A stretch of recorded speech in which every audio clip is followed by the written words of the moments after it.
Things were finally getting better for her. For us. You're just coming out of her shell, and now this.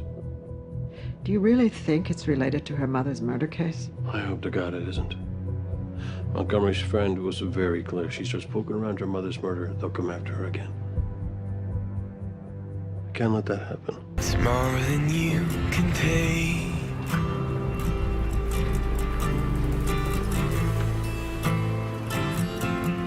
Oh no, I cannot get you.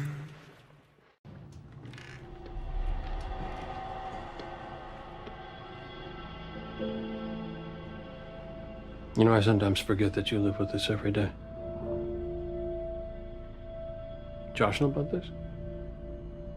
No. When did you start? Over the summer, when you're in the Hamptons. And how far have you gotten? Well, aside from my mom, there was also Diane Kavanaugh, Jennifer Stewart.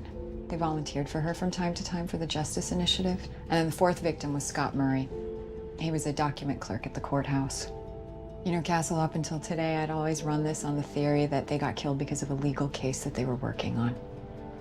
My mom requested a court file just before she was murdered, and that file went missing. Well, your mom must have had personal papers, appointment book, something that could tell you what she was working on before she died. Oh, I went through all of that 9 years ago. There's nothing. Yeah, but a lot's happened since then. Maybe you missed something. Through all databases. The lab is getting us information as fast as we can follow up. I thought there was a backlog at the lab. I have a federal fast pass, so I get to jump the line. Currently, we are running 35 solid leads based on DNA prints, trace evidence found from both crime scenes, and we're running it through the FBI data matrix. You know, this could actually be our big break, only we may not have gotten to it if I hadn't recognized Margot's building in that photo, which is why I think each of you should watch some Wives of Wall Street episodes tonight, for the good of the case. So, to come over for a little viewing party? So you can badger me about what I'm getting you for Valentine's Day? No, thanks. I think I will pass. Okay, but I'm warning you. I'm kind of competitive when it comes to giving gifts. Don't feel bad if yours isn't as good as mine. What if it's better? Better. Mm-hmm. How could it possibly be better? Oh, I guess it just depends on what you got me.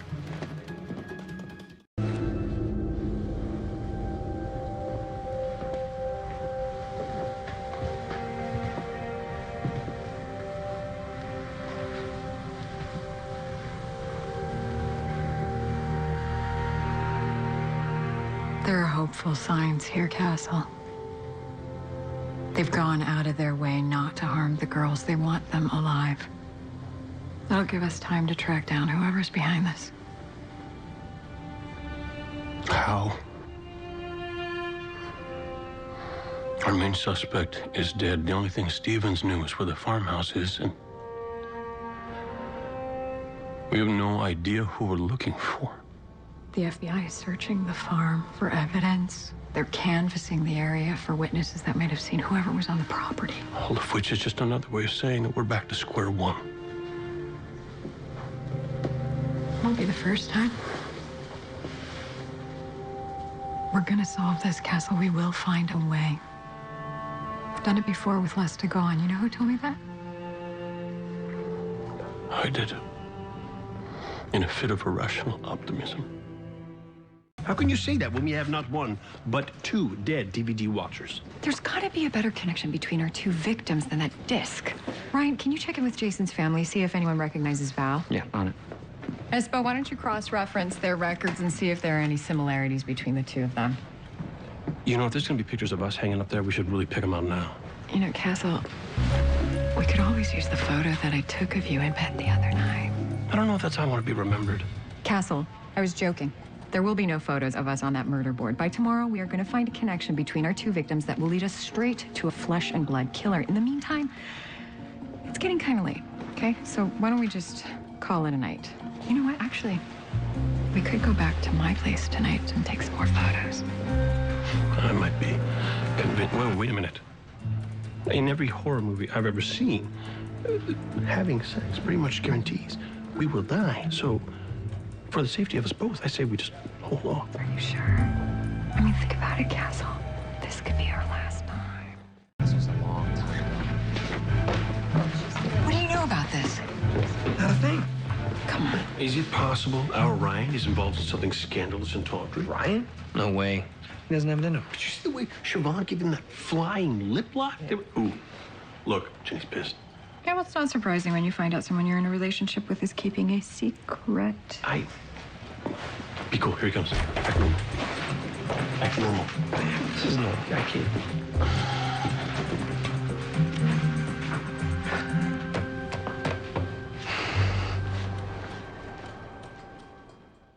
She says that Bigfoot tried to break into her apartment on the second floor. Gentlemen, I hate to rain on your parade. Do you? No. But here's the reason that Bigfoot reports are spiked. 2 months ago, TV show Mission Monster put out $1 million reward for the capture and/or proof that Bigfoot exists. See, Castle, all of this evidence that you claim proves Bigfoot's existence is actually people angling for money. So you're saying it's just a coincidence that Anne was working with primates and mysteriously killed where Bigfoot prints were found? No, not a coincidence, just a hoax. If it's such a hoax, then tell me why I found this. I dug into her phone records. Turns out the last phone call she ever made was to Daryl Meeks. The Daryl Meeks? Who's Daryl Meeks? Who's Daryl Meeks? Just a world-renowned cryptozoologist. That's a scientist who searches for as-yet undiscovered creatures. Such as unicorns and centaurs. Banshees and leprechauns? Dr. Meeks also happens to be the foremost authority on Bigfoot. And lo and behold, she called him on the very day she died. Still think Bigfoot has nothing to do with this? Perlmutter's got something for us. Once you guys head over there, Castle and I will talk to the world's foremost authority on Bigfoot. Is it just me, or is this starting to smell like a John Grisham novel? A single car accident with no witnesses? Guys, this is a classic conspiracy cover-up. Though only a lowly intern, Pam stumbles onto something the firm is doing. Something big, nefarious. She has to be silenced. Only after the accident, Blaylock can't take the guilt or admit the truth. So, his only bastion is to escape into the sweet oblivion of drugs. And then when Erica starts coming around, they realize that they're gonna have to act by eliminating them both. But what are they covering up? Whatever it is, the only possible evidence is on Erica's laptop, which our killer took. Yeah.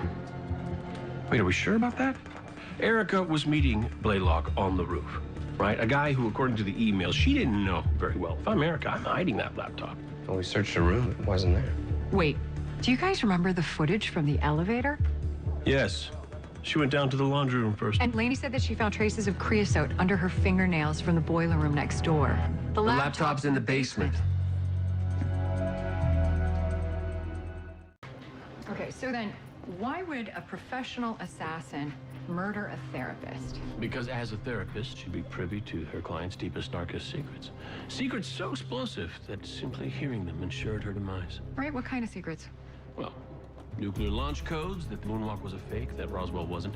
Secret location of the cryogenically frozen body of Walt. Well, boyfriend checks out. I can't believe Charlie was spying on Anton Renkov and his organization. Any of them look familiar? Yeah. I saw about 3 of those Russians on the movie set. And according to Interpol, all of them got criminal records back in the motherland. Assault, murder, all kinds of bad stuff. I bet one of them found out that Charlie was a spy and they killed him. Especially since we know that Charlie was followed to the warehouse. Based on what? We tracked Charlie's movements by triangulating the cell towers that his phone pinged off. And then we used that timestamp to pull satellite footage of the warehouse. How'd you guys get there? Chicken poop. Oh. Oh, whatever works. I know how you feel. But this case intersects with national security issues. I'm sorry, but it's over.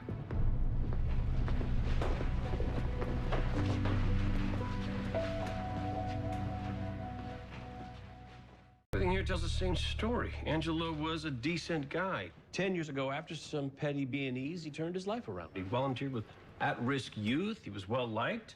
He had been recently laid off from his mechanic's job, but he was still upbeat. There's nothing that explains who killed him or why, other than Emma. Castle, you're forgetting about Scarsdale. You think Emma's suspicions are true, that he was having an affair that some woman in Scarsdale killed? Well, something was going on in Scarsdale. Look at this. 3 nights ago, a resident complained about Angelo's car. Why? How does Sully find anything on his desk? I don't know. He must have a system. I think that was once a bagel. According to Shauna's supervisor, all of her parolees were nonviolent offenders, and none of them looked like this sketch that we took off the neighbor or matched prints that CSU got from the crime scene. So it's quite possible this had nothing to do with her job. Then why torture her? What could the killer want? What, Castle, no crazy theories? Hey, so what happened? Missed him. Well, you know what? After a case like this one, I think a warm and cozy bath is in my future. Talk to you tonight. Sounds good.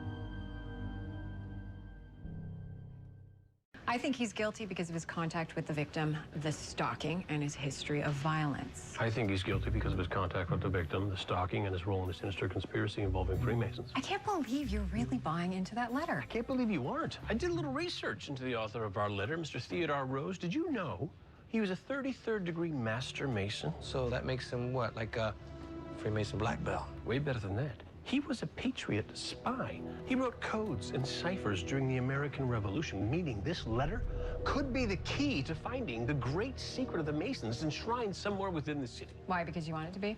Partly, and because it's the only story that makes sense. Shadowy Brotherhood guarding Rose's secret for all eternity. Susanna got too close, so they sent their monk assassin to kill her. No, I was looking through the records and I found out there have been several Rose family weddings in that chapel. Susanna had even been there once, years ago. She must have remembered seeing that stained glass window. That's how she was able to figure out that last clue when no one else could. And why Henry scraped it off her hand so he could be the only one that ever find it. So what's going to happen to the half-dimes? Well, they were found in the chapel, so they belong to the monastery. Put the monk's vow of poverty to the test? Well, they've already passed out with flying colors. Because of the historical significance of the coins, they're donating them to the Met. You know, it's believed that George Washington had those half-dimes minted from Martha Washington's silver. Back then, before the Revolution, it was illegal for anyone but a king to mint money. So those coins are worth a lot more than just their silver. They were actually more of a declaration of independence. Well, then it's right that they're going back to the people, like Susanna wanted. Well, it looks like the CIA wrapped all this up in a neat package. Yeah, with a bow, courtesy of my father. At least Ted's killer was brought to justice, you know, in a way. Blaine killed Ted, but left his body at Coney Island. It was my father that moved the body. Now, he could have put it anywhere, but he took it to Ted's apartment. Do you know why? To bring him into our jurisdiction. He wanted us to catch the case so he could work me for information. Well, maybe he was just looking for a reason to see you again, and this was his way. I keep making the mistake of thinking he's family, but he's not. You are. September. What? We're getting married in September. It won't be too hot, it won't be too cold. It's in the Goldilocks zone, it's perfect. Wait, Castle, what about your book tour? Screw it. September. And admit it, you're having a little bit of fun. Hey, most of these guys I know. But who are the old farts? Uh-oh. Harold, we should... Ooh. Is that Zito and Ryan?